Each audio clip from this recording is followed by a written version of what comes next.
right, and we are back now after a little bit of a hiccup there in Game 3. We are now on Cauthon Ravine. Let's go and get this match started, as I actually have to start the game because Sean is not hosting, as I completely forget. But Sean, Cauthon Ravine, very technical map. TVZ, what do you think is going to happen on this matchup?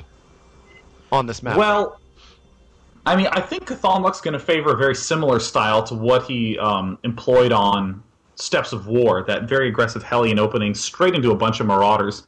Because on Steps of War it didn't work because SLush did that push so quickly, that really clever push with the creep tumors, so that way he could get control of his high ground. On Cauthon Ravine, there is no nice little high ground that you can use to defend, so Cauthon Luck can easily use those two openings at the natural expansion to get a lot more leeway with his Hellions. So I definitely think that this map is way favored in the Terran direction. I actually think this map is almost impossible for Zerg to beat a good Terran on, unless they make a ridiculous amount of spine crawlers, but I haven't really seen that too often.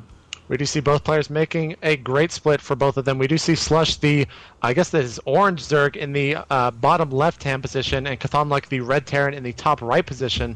Now, scouting on this map, you obviously pretty much have to use a drone if you want to get any sort of early scouting. So how much does that affect the Zerg economy? I mean, does it set them back at all, or is it just kind of something that you pretty much expect to happen on a map like this?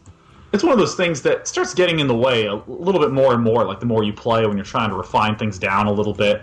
I think with SLush going for a pretty standard 14 pool followed by 16 hatchery, I think he'll end up being pretty fine no matter when he sends his drone out to scout, whether it be on 10 or on the more typical around 13 or 14. It does look like Cauthon Luck is walling off at his front. Wouldn't be surprised, once again, to see him do that big Hellion push opening. Don't like doing a quick expand after that, because if you just look at the natural expansion for Terran, it's huge, wide open area, very difficult to defend. Same deal with Zerg, so a lot of Terran aggression can be very, very helpful. We do see that drone coming out now from SLush going straight towards Cauthon Luck's base. We do see the SCV coming out from Cauthon as well. So pretty much both players scouting at the same exact place. It looks like both are going to the bottom right position. And Cauthon Luck is also getting his racks up and also his gas. So pretty standard stuff here coming from the Terran player, Cauthon Luck. Actually, SLush being the first one to pull his drone back right there, as he does see the SCV headed straight towards the same position as his own drone. So now we see Cauthon Luck pull his back as well. And the players are going to be scouting themselves, or each other rather, relatively soon, and the spawning pool is now about halfway complete for SLush. It looks like he is going to be building a hatchery there at the natural expansion, and going back over to Cauthon Luck's base, he is getting that orbital command center. So pretty standard stuff here. It looks like the same opener right now from Cauthon. Cauthon Luck blocked the hatch, and here the SCV and the drone are duking it out, and it looks like Cauthon Luck's getting the better end of it. Wow.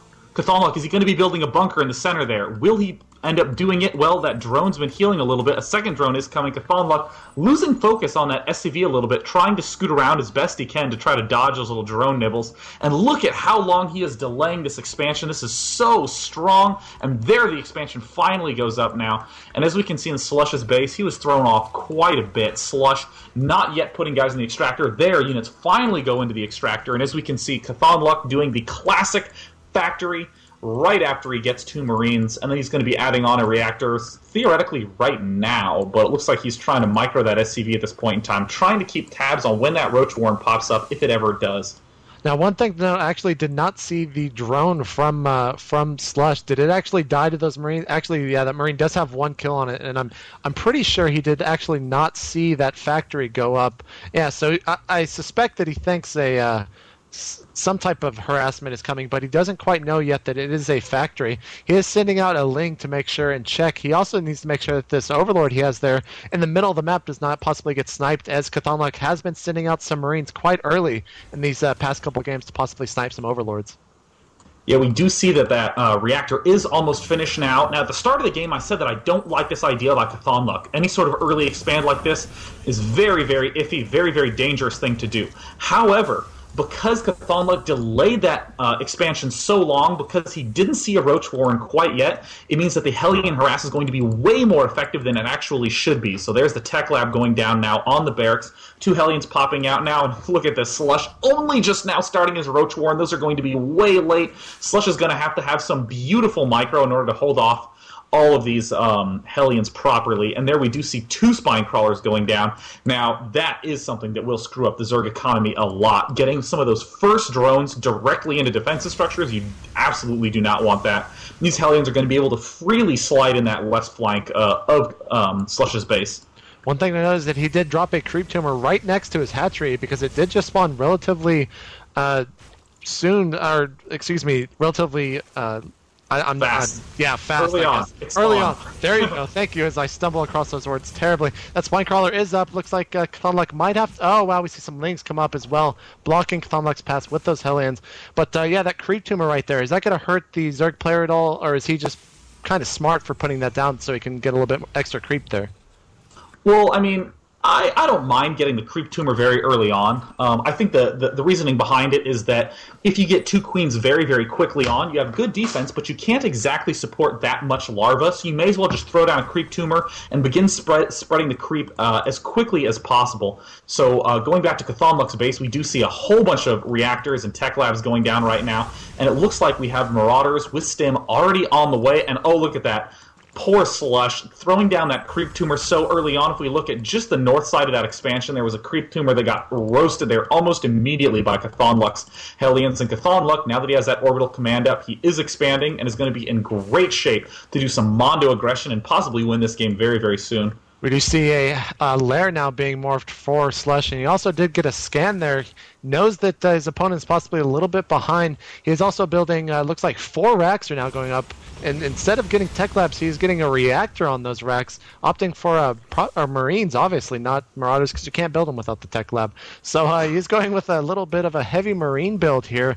We do see these Hellions now trying to get back into the base, the main of SLush, but SLush obviously not going to let him in. He is moving that Spinecrawler out a little bit more to make sure he has the best defense possible. We do see now Cauthon Luck's natural expansion fully up and running. He needs to get some gas on that. He's a little bit low, but it doesn't really matter too much as he's going to be massing Marines. He is also building a starport, so we will see that starport finish relatively soon, and also stim pack upgrade as well, with a handful of Marauders being spawned from that Rax, as right now he's supply cap, so he needs to be building some more depots. But going back over to SLush's base, looks like he is still building those roaches. He's getting that tunneling claw we saw him utilize in Game 2 on Steps of War. So it'll be interesting to see how he utilizes that on this map. Yeah, that's an interesting choice, getting tunneling claws this early on. I'm a little surprised by that. He's definitely going to be in a lot better shape getting that many roaches, considering Cauthon Luck is a little bit light on his Marauder count at this point in time and has yet to begin that combat shield upgrade for the Marines. And it looks like Cauthon Luck only now taking his second gas, still doing a decent bit of harassment with these Hellions, trying to roast some of those roaches. They're poaching a little bit too far forwards, and I think SLush is doing a good job of recovering from that early harassment. He's just hit 40 drones, and Cauthon Luck is about at 31 SCVs, so Cauthon Luck doing a decent job of hanging in there, but as we can see, that very early starport by Cauthon Luck is not getting very much use. Without the gas, he cannot afford to get all those really expensive medevacs that are very, very gas heavy. Just constantly bouncing back between these 2 tech labs, and I see absolutely no combat shield getting started, or even any attempt to get enough gas to begin it. And also, Cauthon Luck is dead broke on the energy. He's going to have absolutely no idea that these tunneling claws are going to be as dangerous as they are. We do see the Burrow tech finish now for SLush. He also did take out these rocks there right below his natural expansion, possibly to take over that Zonaga watchtower there at the top. We'll have to see what he decides to do with this. Looks like he is going to move these lings up here and, yes, take that Zonaga watchtower there to give him a little bit of extra insight as to when his opponent is going to be attacking. Going back over to the complex base, we do see him have looks like only 1 medevac right now, as he does not even have a reactor on that starport, and he is massing up a handful of Marines and a handful of Marauders now, and oh my god, here we see SLush in the middle of the map with the very, very, very sneaky roaches there creeping across the map, and Cauthon Luck really has no idea right now that this huge group of roaches is right next to his base. He does see these. It's going to be interesting to see. Oh god, he's about to pop these up. Oh my goodness. Soon. This is going to be huge right here. Oh, Jesus, if these pop up right now, these could do huge damage, but Cauthon Luck is really spread out. Oh my god, look at this. Oh my god, he is just trying to sucker him in as far as possible, putting those roaches behind, and here comes the big Unburrow doing serious damage. There's the stim. Cauthon Luck trying to back up, but took so much damage in that initial Unburrow Looks like he's burrowing them all now. Cauthon Luck backing up, not even trying to use a scan to do a little bit of extra damage, as that is so dangerous when there are that many roaches that are burrowed. Cauthon Luck not that far behind, though. He is still at 80 food, as is SLush. So if he can get enough Marauders out, he will be able to defend this attack. But with that burrow, all those roaches are going to be able to be healed to maximum. So that's going to be a very, very tough spot for Cauthon Luck right now. We do see 6 racks up now for Cauthon, but man, look at SLush right outside of his base there, burrowed. Cauthon Luck really has no idea where those burrowed units are. They might even be in the back of his base for all he knows. He does have enough money, or enough energy, for some scans. It looks like SLush is about to pop up right below these units as he rushes in a couple handful, and there comes the unburrow. Wow, just so much damage doing done to Cauthon Luck. Possibly even see a GG here relatively soon, as Cauthon Luck really has no use. No units to really repel that attack. What an unbelievable game. Good game by SLush. I mean, and look at Cauthon Luck even saying that the burrow play is just so strong, he has no idea why anyone else uses it. You know, I'm not going to lie. SLush was at a pretty significant deficit coming out of those early stages of the game. I mean, that SCV harass was really good. The timing of the Hellions threw SLush off so badly. But SLush was still able to pop back just by using that amazing roach burrowing play. I think a lot of Terrans now see the need to favor getting those Ravens earlier, getting that gas a little bit early on as well. And now we do see Cauthon Luck being dethroned after 4 weeks in a row, knocking out some of the biggest names in StarCraft right now. The Little One, Idra, Artosis, Orb. All fell victim to Cauthon Luck, and SLush just comes in here and 4-0s them like it's not a big deal. So it's a really, really amazing play from SLush in all 4 of those games. And carrying on to next week, we'll have to see who is actually voted to play against SLush. That will be going up in the MLG Showcase Series thread.